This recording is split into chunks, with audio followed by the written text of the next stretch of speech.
we still are fighting this massive stigma with mental health. I've struggled with asking for help when I need it my whole life. The thing that was the most shocking for me was how I thought I had it all figured out, and I had the picture perfect resume to back that up. Being on this conveyor belt for so long, since I was kind of 17 years old, of, okay, I'm going to do this, then I'm going to do this, then I'm going to do this, I'm going to get into this law school, I'm going to do this job, I'm going to get this money. And finally reaching it, I'm like, now I have no idea what I want to do, but I know I'm miserable. Hey everybody, so I'm Julian Sarafian. I used to be a corporate attorney. I graduated law school in 2018, worked for a couple of years, and kind of burnt out during the pandemic, redirected my attention on mental health, where I realized I had a lot of work to do. About 8 weeks ago, I quit my job, and since then, it's kind of been a crazy adventure of sorts, just posting stuff everywhere on the internet, creating a TikTok, working on content creation, writing a book. Some friends and I are also trying to reinvent shower storage going on, but a bunch of random stuff, and used to be in law. It's kind of the shorter version. Really, it's a mix of advocacy through my community on LinkedIn and TikTok, posting on Instagram. I know it sounds kind of crazy, but that's where most of my energy has been going. I think a couple of hours here and there will be spent on editing my book and creating content, which I'm hoping to get out in the next year or so. The book is basically a longer version of my own personal story with mental health and tracing back how anxiety kind of shaped my behavior and ways of thinking in ways that I didn't understand and didn't know until recently. I kind of overlay my story with a broader narrative on mental health and of where we are as a world and society. It's not a research-based book where I walk through, here's a claim I'm making and let me back it up. It's more of a, let me make the case, right, for this proposition and show you why I think it is that way.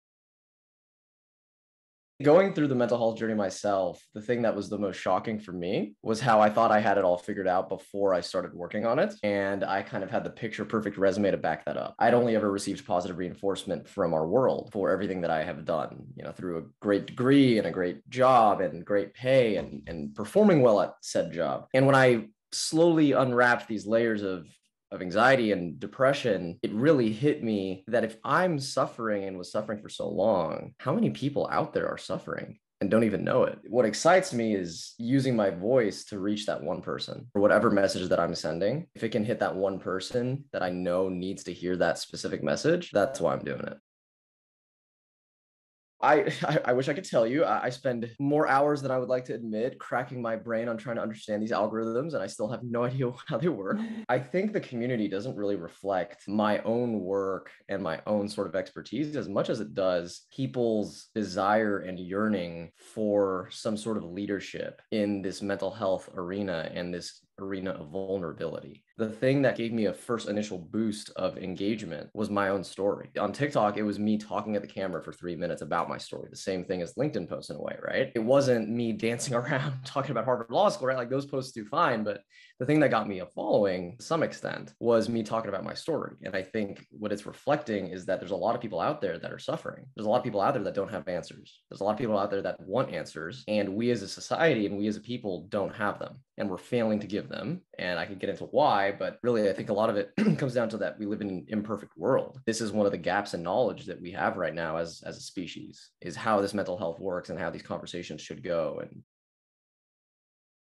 I think this is a multifaceted answer. First, I'll say I've struggled with asking for help when I need it my whole life. So I think there's one part of this that's a character trait where certain folks don't want to be like a burden. We don't know how to ask for help. In the end, we shoot ourselves in the foot because we should be asking for help because other people ask for help and we give it to them, right? And we're happy to do it. And so there's this irrational thought pattern that goes, oh, if I ask for help, I'm going to be viewed as a burden, when in fact, when you ask for help, the other people around you will love to support you. And that includes the resources at a university. But I think the bigger problem for people not seeking help at universities is we still are fighting this massive stigma with mental health. Pandemic has reshaped a lot of it, thankfully. Now it's almost yummy in a way to talk about mental health, right? And be open about it to some extent. But by and large, culturally, we are still way behind where we need to be for promoting and incentivizing things like talking about your mental health issues with friends casually, or promoting and supporting people to go to mental health services. And leadership at these universities, a lot of the times they respond semi-thoughtfully to these issues, right? So they'll create an organizational structure with, hey, here's the mental health resources and we're just going to put it there. And that's great, right? It's better than nothing. But what's missing is constant messaging from leadership as to the importance of using these resources.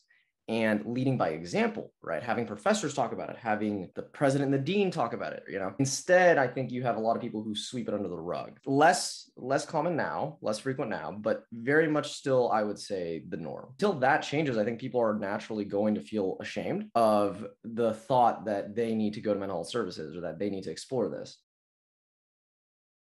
I don't think there's been one particular moment. It's been a process. When I quit my job, I wanted to focus on my own mental health, and that was my priority, and it still is. But I saw through my LinkedIn post and through various other channels that I think people kind of need this voice right now. I have a lot to say about it. So I think it's a good sort of match. There wasn't a single moment, and it's been an evolving process, but I can say that the longer I'm in it, the more devoted and committed and fiery I am about the issue, because the more evidence I'm seeing of just how much we are screwing up.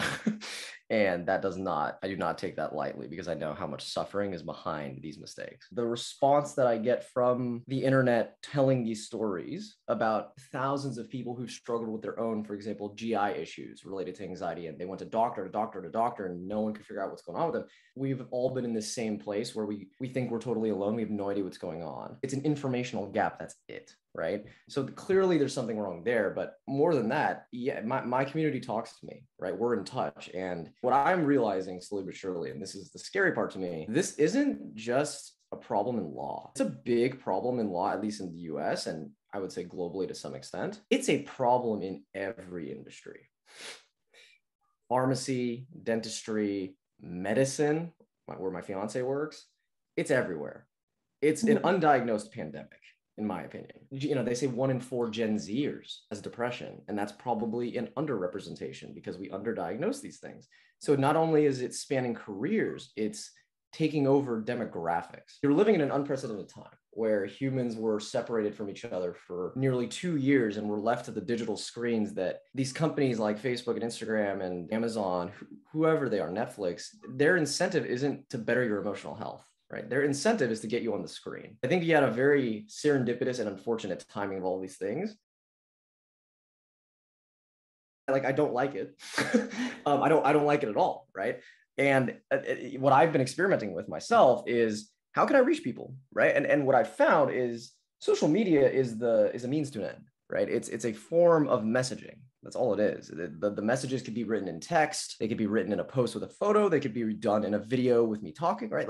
All of it comes down to sending a message. I don't disagree that having these things on these platforms, ironically, is somewhat deleterious because I'm promoting people to get on these platforms. What I can say is that for now, I have to play on their turf to find my people. Once I find my people, and assuming the people are down, we can figure out what we want to do as a group, because I listen to them. I don't really care about TikTok. I don't really care about LinkedIn. I don't really care about Facebook, and I don't really care about Instagram.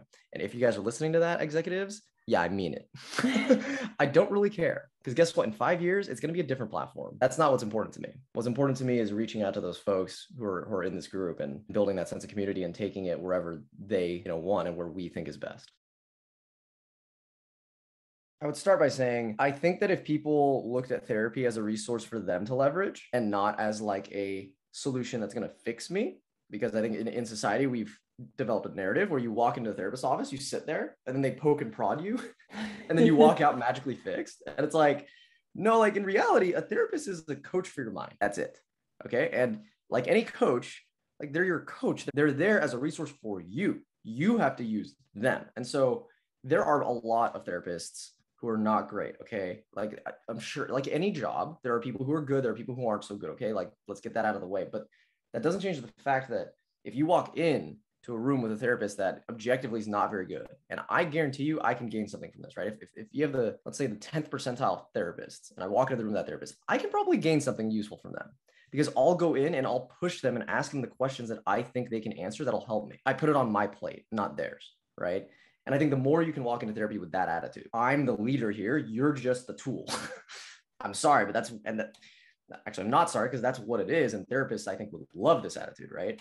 You leveraging them, not the other way around. That's the key to gaining the most from therapy. And once you gain, I'm not saying therapists are infinite sources of wisdom if you use them like that. No, you'll hit a limit with a therapist, and that's okay. And then move on and find another one. I mean, look, these are coaches for your mind. There's not just one that's going to be the magic pill for you. Chances are multiple is probably the most ideal for any one person, right? Mm-hmm. But over time, absolutely, it will change. What stays the same is how you look at therapy. I was that person that was like, oh, I'm going to walk in, they're going to fix me. Well, I was that person when I went to therapy as a 2L in law school. And both times I didn't really gain that much. Why? Because I wasn't willing to gain that much. Because I walked in and I had a certain set of values and assumptions that I was unwilling to change. And my therapist could only steer me in certain directions given what I was allowing them to do. This time, third time around, I had a totally different perspective. I walked in and I said, I have no idea what I'm doing. Help me. I'm totally lost. Like, just here's all the facts. The floor is yours. And I blindly trusted them. It worked wonders, right? Because I had such an open mind. And I told them exactly what I was looking for, more or less. And I trusted and I listened to them. So I did not always have that perspective, but I hope people learn from my mistakes. If I had this perspective earlier, then, I would have enjoyed life a little earlier. Being on this conveyor belt for so long, since I was kind of 17 years old, of, okay, I'm going to do this, then I'm going to do this, then I'm going to do this. I'm going to get into this law school. I'm going to do this job. I'm going to get this money. And finally reaching it, I'm like, now I have no idea what I want to do, but I know I'm miserable. But breaking out of it and just quitting seems insane, given that I've been the character that just carves the standard path my whole life. There was a lot of self-judging. I'm grateful for my fiance primarily, who supported me through all of it and told me to quit like 2 years before I did, because she was always ahead of me. There was a lot of self-judging, and it took 7 to 9 months going from, okay, maybe like, just the fleeting thought of quitting to like eventually saying I'm doing this, to accept the decision with myself and live with it and be happy with it. It was a process. I'm very grateful for the fact that I think my close family, friends, and people at my firm, my close friends at my firm that I worked at, they were all incredibly supportive of me taking some time to focus on my mental health and see what's next. I didn't sense at all that there was a sense of judging, like, oh, wow, I can't believe he's leaving the law. I mean, I think there's some of that silently that happens in like the background, but really, I can say, at least for our generation, it's kind of a common thing, or an increasingly common thing, to leave law in the US. Self-judging is one of those things that never shuts up, and I don't think it'll ever shut up, at least for me. It's a constant battle. I think it's a form of anxiety in a way, is the inner critic in your head that just constantly berates you.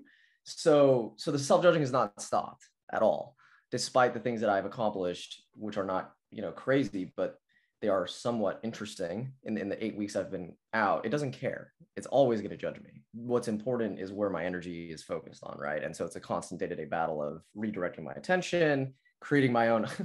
I tell people that I created a narrative of my own best friend who comes into play and battles the inner critic anytime the inner critic's talking. And so I'm kind of creating that neural pathway to just keep the keep the inner critic in check.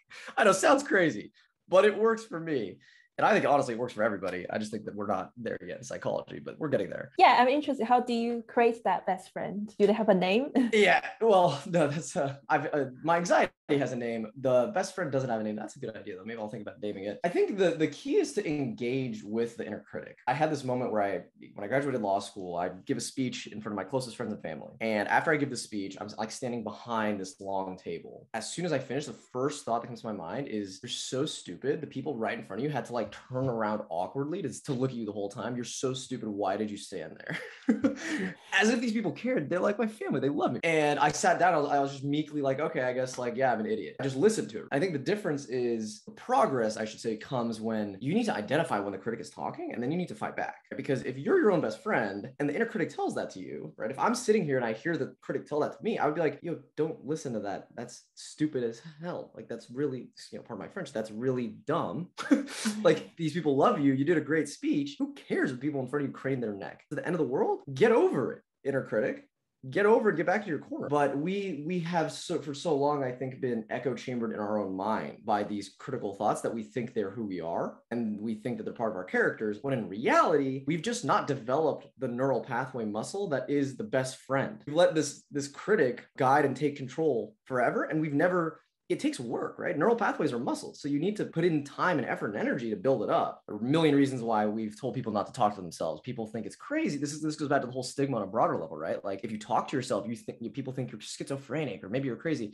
No, talking to yourself is a sign of deep emotional fitness. It is a psychologically proven and currently studied phenomenon. So first of all, talking to yourself, nothing crazy about that at all. And if someone says that, I frankly disagree with them and I challenge them to a duel. Let's go. I think if people just engage with the critic and then fought back as if they're a different person, it kind of helps, because the critic is just going uncontested. And that's why they do so much damage. I mean, I think part of it probably goes back to, I don't get too scientific here, but it's probably evolutionary and adaptive. The mind and the brain are going to react in a way that is risk averse to survive, probably more often than risk acceptant. And in this case, what it looks like is let's criticize the human being to do the thing that optimizes survival over and over and over and over, right? Because if you tell the human being, and I'm speaking from like the perspective of the mind here, right? The whatever, the subconscious, whatever. If you tell it, yeah, you're fine, everything's good, like that can breed complacency, right? That's how the argument would go. And because of the complacency, that could breed a lackluster effort to survive, right? And therefore, we're less likely to survive, we're less likely to promulgate our genes, and yada, yada, yada. Of course, this is false. And Robert Sapolsky, who's an evolutionary biologist, has a great book on this, which actually changed my life. It's called Zebras Don't Get Ulcers. And he just talks about the stress's effect on the human body. When we used to live as human beings, stress would create the adrenaline to help us survive from a lion chasing us in the wilderness. But now we don't have the lions chasing us in the wilderness. What we have is sitting in traffic on the 405 for like half an hour, right? And it's the same response in our mind, the same response in our body. We stress out, and what effect does that have on our body? It takes us out of recovery mode. It burns our energy. It depletes our resources. It shortens our breathing. And I think it comes back to our bias towards survival and our mismanagement of that bias, to be very clear, because I think we can manage this and it's not supposed to be this way, but we haven't developed the tools and the resources and the frameworks to do it effectively yet.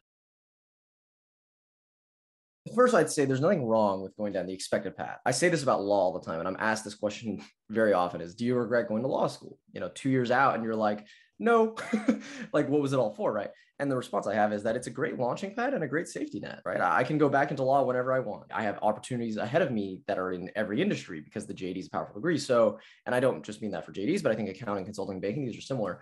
I would say that it's okay to chase the sort of standard and moderate path, but don't lose sight of the bigger picture, which is where are your interests and your wants? Where is it in your day that you naturally feel gravitated towards? Try to develop and pay attention to those sort of wants throughout your journey. Even if you go into banking and you work 100 hours a week and it's, whatever, and it's hard, that's fine. But if you've been developing this other narrative and this other set of interests, I think it'll be helpful in contextualizing what you want to do next, how to pivot your career into something that you eventually want to do. Don't think it's bad to do both at the same time. I think if you're committed enough to leave behind the standard path and go for something else, then by all means do it. You got to remember, and I'm guilty of this all the time. In fact, yesterday I was guilty of this, of judging myself because I fell short of my own expectations. And I make myself miserable because I expect the world for myself and then I fail to deliver. And usually it's out of my control. I can't even control it, right? And I blame myself. So I'm working on this and I'm not perfect. But what I would say is try to be your own best friend about it. Sit yourself down. If you're judging yourself and you find yourself saying, I can't believe you didn't do that. What would your best friend tell you? Hope you have a good best friend. But if you don't, hey, become the best friend you wish you had. All right. Like create the idealistic version. The best friend will tell you, hey, look, don't worry about that. One step at a time. All right. Like keep the big picture in mind. You're improving. That's what matters, right? There's a lot of things a best friend could say, and it's different for every situation, but the narrative is the same. I think that to combat that sense of self-judging, we need to become our own best friend. It was a very, very strange moment.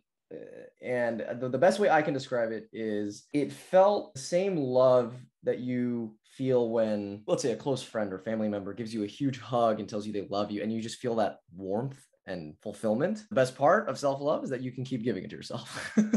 It just takes some time to kind of curate it and figure out what works for you. First moment that it, sort of hit me, it was the most powerful. Since then, it's been more of now it's just part of me. It's always there. And it always checks me. It keeps me in line on preventing myself from burning myself out or catching myself when I feel like I need to go get some outside time, like whatever it is. It's developed enough that it's working passively in the background. Honestly, I do not. There's a lot out there in the world, and law, it doesn't personally appeal to the things that I want to spend my time on. So it's a me thing, not a law thing. Law is great, really cool. There's so many things I want to explore. I don't really see myself returning. Being an attorney, in my opinion, you're kind of pigeonholed to being a process piece of the equation. You're the person that they decide, hey, we're going to do option A. So go do the paperwork to make it happen. And I don't want to just do the paperwork. I want to be the one saying, let's do option A. And I don't really care to climb the corporate ladder to get to that position from being a lawyer in a company. Nor do I care about the money, to be perfectly honest with you. The time is my most important asset right now. There's a lot out there that I've never tried, and I'm kind of curious to see what happens. I would say for a book, Enlightenment Now by Steven Pinker, it unpacks and basically makes the case for why, as a human being, right now is in every objective, measurable way, the best time humans have ever, and most prosperous and healthy time humans have ever lived in history ever. And he unpacks it with data. I love the data. So I think everyone loves the data, right? Like you can't argue with the facts, right? Well, sorry, I'm in the US, so apparently here you can, but for the most part, I don't think you can argue with the facts. And I think he does a great job of weaving in the data to back up his claim that we are better off than we ever have been. And it's kind of a refreshing perspective because I'm totally a doom scroller, you know, like, oh, how's the world ending today? Let me just go to New York Times and to like Twitter, like, oh, good, another, you know, person was shot, and then the wildfire. It's just, that's what the news does, right? I mean, they're not geared to make you happy. They're geared to get you on their screen. So I think it's just a refreshing perspective, and it's rooted in data, so you can't really reason with it. And I think it's an important perspective for people to have. Self-help is one of those things that it's almost like pop psychology. You got to think of these books like you think of the therapist and the way I was talking about earlier, right? Like these books, they're not going to give you all the answers. What you need to do is you're got to be like a detective. You got to look at the books and say, oh, this is an interesting perspective. I'm going to try that. Or, oh, I don't really like this. This one sucks. Or, oh, this doesn't make any sense to me. Scratch that, right? Like you can't turn over your identity to a book and expect it to magically change you. That's never going to happen. You have to look at every book, my book included. You're going to look at it and be like, okay, 80% is crap, but this 20%, yeah, that's money, right? And that's, I think, the key. You got to find in these books the things that resonate with you. And yeah, it's going to take some time, but not every author is perfect. We're in an evolving world. You know, we're in an imperfect world. And these authors, they've done great things, but no book is perfect. No one's going to give you every answer for all your problems. That's impossible. You're always welcome. And the invitation will stay open no matter how long it takes you to join. I want you to know it's always there for you. But I would say TikTok is where I'm most active right now. And it's just my name, Julian Sarafian. I would say LinkedIn is number 2, and that's also my name. So just follow me and DM me. I also have a Discord. On my LinkedIn page or in my TikTok, bio, created a Discord community where you can hop in and just talk about mental health or career and law. And it's grown pretty steadily. So, we have a lot of good folks in there who are just helping each other, and we're here for each other, and you wait a couple of days at most, and it hasn't taken that long. We'll support you. We got your back. Thank you so much, Julian, for this interview. It was my pleasure. Thank you for having me on.